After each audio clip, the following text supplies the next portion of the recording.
오늘 하나님께서 주신 말씀은 이사야 11장 10절에서 16절 말씀입니다. 이사야 11장 10절에서 16절 말씀입니다. 제가 봉독해 드리겠습니다. 그날에 이새의 뿌리에서 한 싹이 나서 만민의 기치로 설 것이요 열방이 그에게로 돌아오리니 그가 거한 곳이 영화로우리라. 그날에 주께서 다시 그의 손을 펴사 그의 남은 백성을 아수르와 애굽과 바드로스와 구스와 벨람과 시날과 하맛과 바다 섬들에게서 돌아오게 하실 것이라.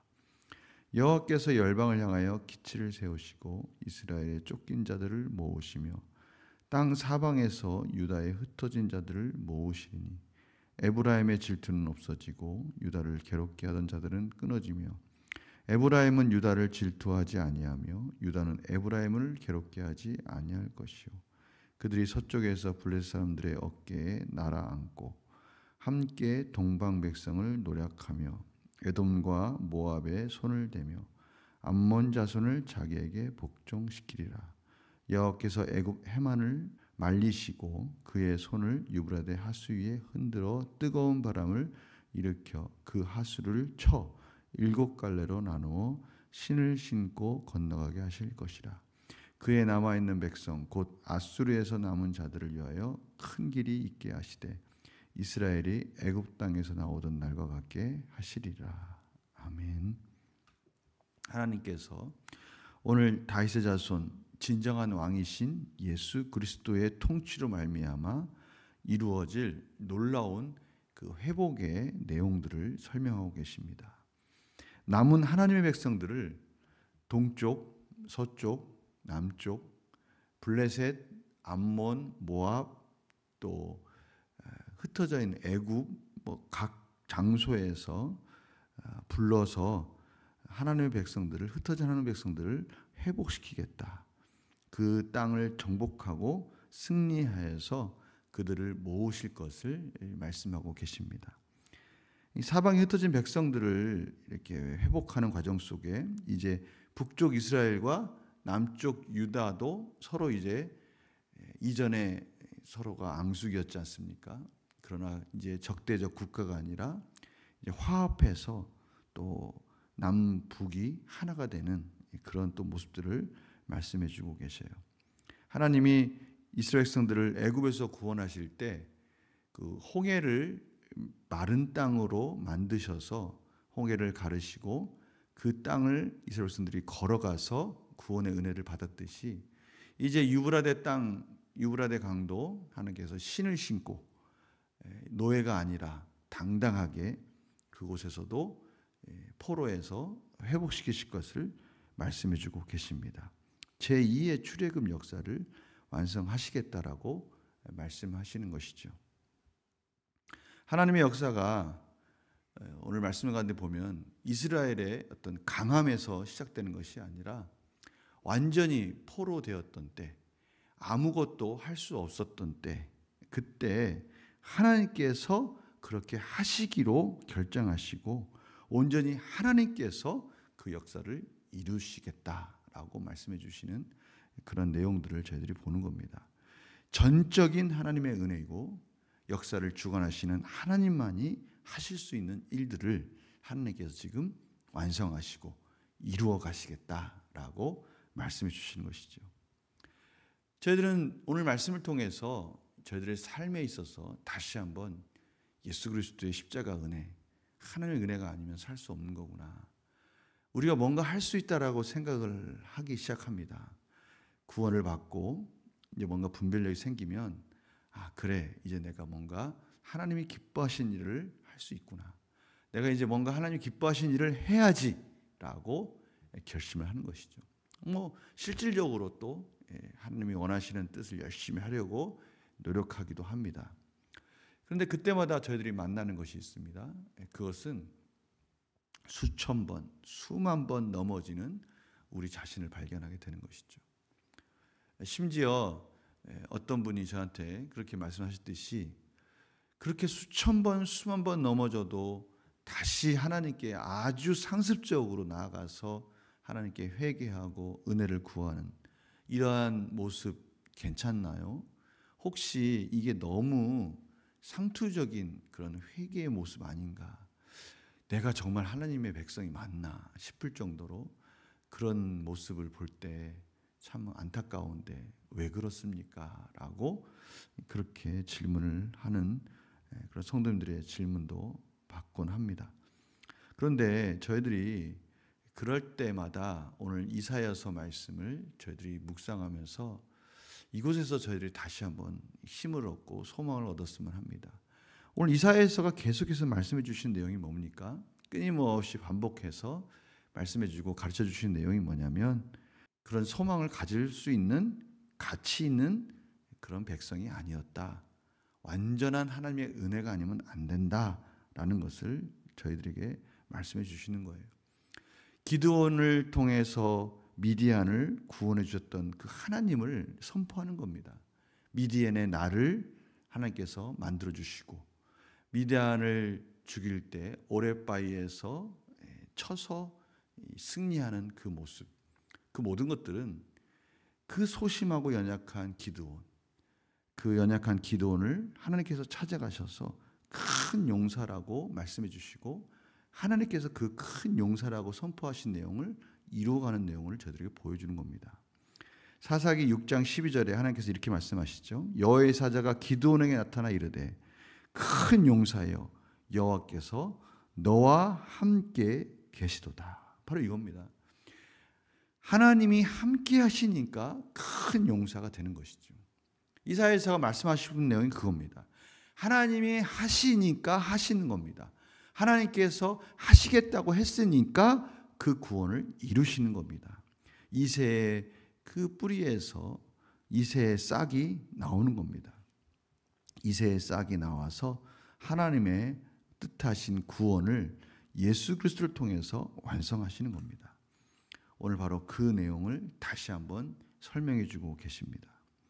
그래서 저희들이 여전히 뭔가 이제 분별력을 가지고 살 수 있는 그러한 삶을 살고 있지만 그래도 수천 번, 수만 번 넘어지는 우리의 비참한 모습을 보면서 여전히 예수 그리스도의 십자가가 아니면 구원받을 수 없는 그러한 존재구나라는 것을 다시 한번 깨닫는 것. 그것이 오늘 이사야서에서 말씀해 주시는 중요한 메시지인 것이죠.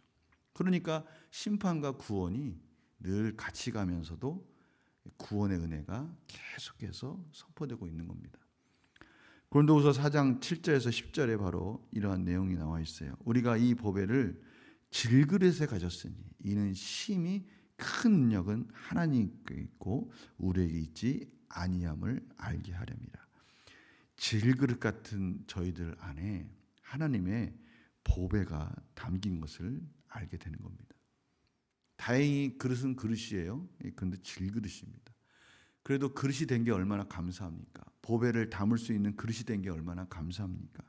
그런데 여전히 질그릇인 겁니다. 하나님의 보배를 담기에 여전히 부족한 거예요. 그것을 하나님께서는 깨닫게 해주시는 겁니다. 그러나 우리가 사방으로 우겨쌈을 당하여도 쌓이지 아니하며 답답한 일을 당하여도 낙심하지 아니하며 박해를 받아도 버림받지 아니하며 거꾸로 트림을 당하여도 망하지 아니하고 우리가 항상 예수의 죽음을 몸에 짊어짐은 예수 그리스도의 그 고난과 십자가의 그 은혜를 저희들이 갖게 된 것은 예수의 생명이 또한 우리 몸에 나타나게 하려 합니다. 이러한 과정을 통해서 다시 한번 예수 그리스도의 고난에 동참하게 되고 예수 그리스도의 구원의 은혜를 깨닫게 되고 그 은혜가 아니면 살 수 없다는 것을 우리는 질그릇에 불과하구나. 우리 안에 이 질그릇에 담겨진 예수 그리스도의 보배를 저희 다시 한번 깨닫게 되는 거예요.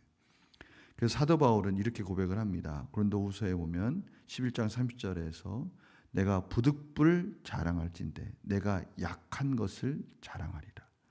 고린도후서 12장 5절에 보면 내가 이런 사람을 위하여 자랑하겠으나 나를 위하여는 약한 것들 외에 자랑하지 아니하리라. 약한 것을 자랑한다고 합니다. 약한 것 때문에 예수 그리스도의 은혜를 더 깊이 깨닫게 되니까 약한 것 외에는 내가 자랑할 것이 없다. 그렇게 고백을 하는 것이죠. 하나님께서 오늘도 저희들에게 그러한 은혜를 주실 줄 믿습니다. 아, 그렇구나. 내가 예수 그리스도의 은혜 아니면, 예수 그리스도의 십자가의 은혜 아니면 살 수 없는 자구나.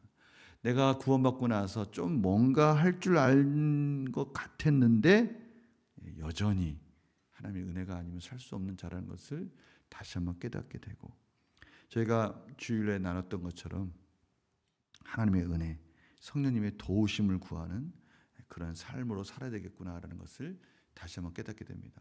제가 우리 선구 암송을 하자고 그랬던 말씀 생각나십니까? 이사야 11장 1절에서 2절 말씀입니다.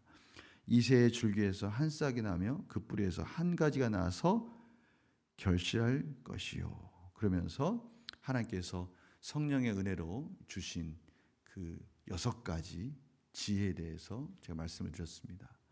첫 번째 뭡니까? 그의 위에 여호와의 영, 곧 지혜와 총명, 그리고 모략과 재능, 또 지식과 여호와를 경외하는 영이 강림하시리니.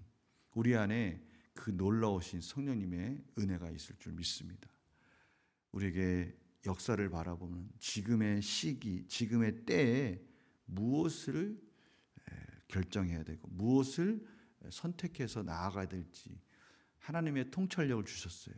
아, 하나님이 이 역사를 이끌어가고 계시는구나. 하나님이 내가 거룩한 삶으로 변화되기를 원하는구나. 이러한 은혜를 지혜와 총명으로 주셨어요. 그리고 이제 그 은혜 가운데 우리가 결단만 하고 선택만 하고 우리가 나아가기만 하면 각자의 처소에서 또 그것을 감당할 수 있는 모략과 재능을 주십니다. 그리고 열정을 주셔요. 여호와를 경외하는 마음 속에서 오직 하나님의 은혜로 내가 살 수밖에 없는 자구나라는 것을 깨닫고 그 은혜로 말미암아 열심히 살아가는 그런 은혜도 허락해 주십니다. 지식과 여호와를 경외하는 영을 저희들에게 부어 주시는 것이죠.